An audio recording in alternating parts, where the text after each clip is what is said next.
እያደረክ ነው? ይኸውልሽ ታውቂያለሽ፣ ከዚህ በላይ በቃ እውነቱ መውጣት አለበት። ምንም እውነት መውጣት አይደለም። እንደዚህ ሆነህ መምጣት ካሜራማን ይዞ መምጣት ለምን አስፈለገ? በእኔም ህይወት በሱም ህይወት በብሩኬ እየተጫወትሽ ነው ያለሽው። ወይ እኔ ጋር ነኝ ወይ እሱ ጋር ሂጂ። እኔ ስንት ጊዜ ታግሽሻለሁ። ሰው ሲተውክ ማወቅ አለብህ። እኔ ካሜራ ላይ ቀርበሽ የምታወሪውና የምትኖሪው ላይፍ አይገናኝም። እኔ ችላ ያልኩ የተውኩ በምክንያት ነው። በቃ እኔ ሳላቅ በስተት የገባሁበት ነገር አለ። ከዛ ነገር ደግሞ መውጣት እፈልጋለሁ። እኔ ከተጎዳው በኋላ ነው ጥለሽ የምትወጪው? ይሄን ያክል ጊዜ ታግሼ ቆይቼ እኔ ትጎዳለህ ብዬ አላሰብኩም እንዴ። ቀለበት እስካረግልሽ ጊዜ ድረስ እንዴት ነው? በቃ እኔ እንደዚህ አልመሰለኝም። በቃ እኔ ካንተ ብሩኬ ይበልጥብኛል። የዛሬ ርዕሴ ሀይሚና ብሩኬ ናቸው ማለት ነው። ለዚህ ቻናል አዲስ የሆናችሁ ላይክ ሰብስክራይብ ማድረጋችሁንም እንዳትረሱ ማለት ነው። ዛሬ በጣም በሚያሳዝን ርዕስና በጣም በሚገርም ርዕስ ነው የመጣሁት ማለት ነው። ሰሞኑ በሀይሚና በብሩኬ መሃል አንዳንድ ነገር እየተፈጠረ ነው ማለት ነው። ያው ሁላችንንም እያየን ነው፣ ሁላችንም ደግሞ እየሰማን ነው ማለት ነው። እንግዲህ ያው አንድ ሰይጣን እስከ ዛሬ ሀይሚን የማያቃት ያለችበት የማያቅ ያደገችበትን የማያቅ ሰሞኑ ሀይሚን አፍቅሪያታለሁ ወድጃታለሁ እያለ ሀይሚና ብሩኬ እንዲለያዩ ያደረገ ግለሰብ አለ ማለት ነው። እስኪ በትንሹን አዳምጠን እንመለሳለን ማለት ነው። ያለው አይደለም ቴክ ጽፌልሃለሁ። ለምንድን ነው የምመታ? እሱ ነገር በስራ መልሽ። እንዴ ነው የተቃጠልኩት? አትጩይ። ብቻዬን እንደዚህ ነው ያቃጠልሽ ወይ? ምን የሚያስፈልግ? ቢያንስ አንተ እንኳን ተረጋጋ ብሩኬ። ምንድን ነው የምረጋጋው? ሀይሚ እኔ እኮ ስጠይቅሽ በጨዋታ እየመለሽ ነው። እና ቤተሰብ ያው አዳምጠን ተመልሰናል ማለት ነው። በጣም ይገርማል ማለት ነው። እውነት አንዳንድ ሰዎች በጣም ይገርማሉ ማለት ነው።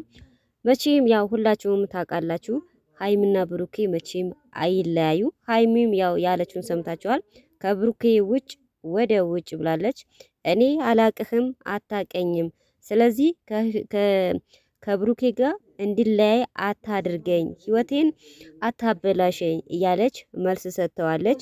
እንግዲህ ያው ሴጣኑ ደግሞ ምን እንዳለ ሰምታችኋል። እኔ ሴጣን ነው የምለው ማለት ነው። ምክንያቱም እንደዛ አይነት ሰው ስሙን አይጠራም ማለት ነው። ሴጣን ነው የሚባለው። እንደዛ አይነት ሰዎች የሰው ትዳር የሚያበላሹ፣ ሰዎቹ እንዲለያዩ የሚያደርጉ፣ በመሃል ገብተው ሰውና ሰው የሚያጣሉ፣ ሰውና ሰው የሚያጋጩ ሰዎች ስማቸው አይጠራም። ምንድነው የሚባለው? ሴጣን ይባላል። ያው ታውቃላችሁ አይደለም?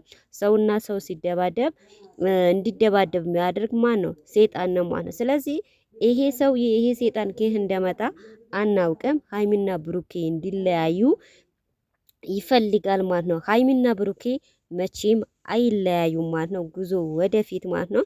ሀይሚ ያለችበትን አያውቅም፣ ያደገችበት አያውቅም እና መቼም ቢሆን ሀይሚና ብሩኬ አይለያዩም ማለት ተስፋ ቢቆርጥ ይሻለዋል ማለት ነው። ስለዚህ እውነት በጣም የሚያስጠላ ሰው ነው ማለት ነው። እንዴት እኔና ሀይሚና ብሩኬ የምናውቃቸው ከድሮም ሀይሚና ብሩኬ አንድ እንደሆኑ ጓደኛው እንደሆነች ሚስቱ እንደሆነች ነው የምናውቀው እንጂ ይሄ ሴጣን አናውቀውም ማለት ነው። እና አሁንም ቢሆን ከሀይሚ መሃል መውጣት አለበት ወይም ደግሞ ከሀይሚ ልብ መውጣት አለበት። ሀይሚና ብሩኬ መቼም አይለያዩም ማለት ነው። ስለዚህ ይሄ ልጅ ከዚህ በፊት ጓደኛዬ ነበረች አውቃታለሁ እና ቀለበት ላስርላት ነው እያለ ይቀባጥራል ማለት ነው። እንግዲህ ያው እንደምታውቁት እንዳያችሁ ብሩኬ በጣም ነው ግራ የገባው ማለት ነው። እንደው መናገር ራሱ አቅቶታል ማለት ነው። ይሄ ሴጣን ከየት መጣብኝ እያለ በጣም ደንግጠዋል ማለት ነው። እንኳን እሱ እኛም ደንግጠናል ማለት ነው። እና ወገኖቼ በሰው መሀል ገብተን የሰው ትዳር አናፍርስ። ሰዎቹ እንዲለያዩ ሰዎቹ እንዲጣሉ ማድረግ የለብንም። በውሸት ደግሞ ሚስቴ ናት ወይም ደግሞ በውሸት ደግሞ ባሌ ነው ማለት የለብንም ማለት ነው። የሰው ህይወት ማበላሸት ጥሩ አይደለም እና ያው ሰሞኑ በሀይሚ ብዙ ፈተና የደረሰባት ነው። እንግዲህ ያው አንዳንዴ ለበጉ ነው ብለን ማለፍ አለብን ማለት ነው።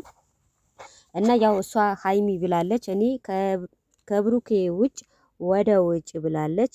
እንግዲህ ያው ሰይጣኑ ለብሩኬ ለሀይሚ ከራሷ ላይ መወረድ ማለት አለበት እና በጣም ያስጠላል፣ በጣም ይገርማል። እውነቴ ነው የምላችሁ ሚስቱ ሳትሆን ጓደኛው ሳትሆን ጓደኛዬ ናት ወይም ደግሞ ሚስቴ ናት ማለት ይሄ አስፈላጊ አይደለም ማለት ነው። ሀይሚና ብሩኬ መቼም አይለያዩም። ጉዞ ወደፊት